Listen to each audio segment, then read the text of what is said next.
Podcast. Podcast FM. Podcast FM. La voix du net. Heureux, apeuré ou en colère, vous n'aurez bientôt plus de secrets pour votre voiture. Ici par exemple, c'est plutôt la colère parce que j'ai les sourcils qui sont bas, j'ai la bouche qui est un peu serrée comme ceci. Dans ce laboratoire de l'EPFL, cela fait maintenant 2 ans que l'on travaille sur la détection des émotions. Ici, on a développé une caméra infrarouge qui traque nos moindres expressions. On pourrait la retrouver dès 2017 dans une voiture de série. Quelle que soit l'émotion, que ce soit la colère ou une autre émotion, la caméra elle va analyser en temps réel la position du visage, mais aussi la position de différents points d'intérêt qui se trouvent tout autour de la bouche, qui se trouvent tout autour du nez, autour des yeux et autour des sourcils. Et donc on agrège toutes ces informations-là pour définir l'émotion qui est finalement affichée sur le visage de la personne. Le but de la manœuvre, que la voiture de demain soit capable de comprendre si vous êtes en état de conduire. Somnolence, énervement, stress, elle devra pouvoir vous le signaler et même réagir. Reste avant cela à rendre la technologie peu coûteuse et surtout fiable à 100%, ce qui n'est pas encore le cas. Pouvoir transférer des vidéos récupérées de YouTube vers la galerie vidéo de son iPad afin de les utiliser pour faire des montages, sans doute dans iMovie. Rien de plus simple, il te suffit tout d'abord de récupérer les vidéos YouTube avec une extension pour Chrome qui s'appelle Ultimate YouTube Downloader. Une fois que tu l'as téléchargée, tu dois la faire glisser sur la fenêtre des extensions pour qu'elle fonctionne. Attention, ça ne marche pas toujours très bien sur Windows. Si tu n'y arrives pas, essaye une autre extension sur Windows, ce n'est pas le nombre qui manque. Mais le but du jeu est toujours de récupérer du MP4 et pas du FLV.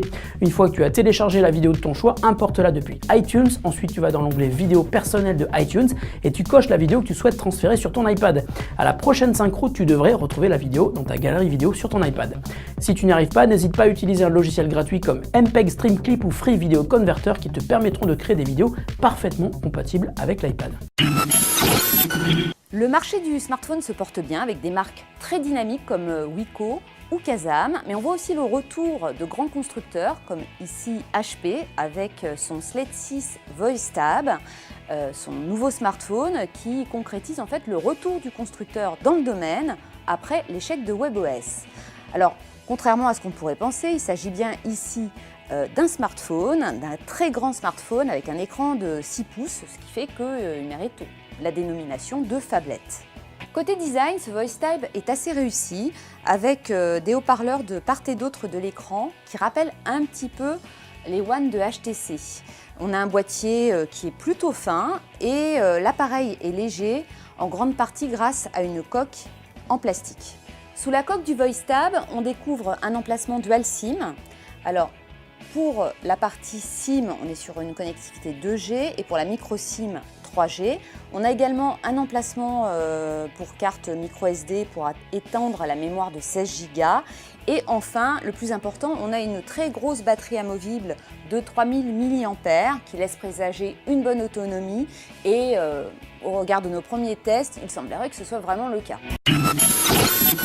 Déclinée autour des romans d'Andrzej Sapkowski, la saga The Witcher est sur le point de boucler sa première trilogie. Exclusivement dédiée aux plateformes de dernière génération, Wild Hunt entend bien mettre une jolie claque technique à la concurrence, en plus de proposer un contenu encore plus riche qu'en 2011, avec le déjà brillant Assassins of Kings.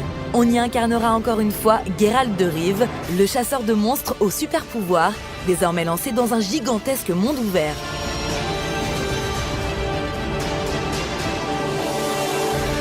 Podcast. Podcast FM. Podcast FM. La voix du net.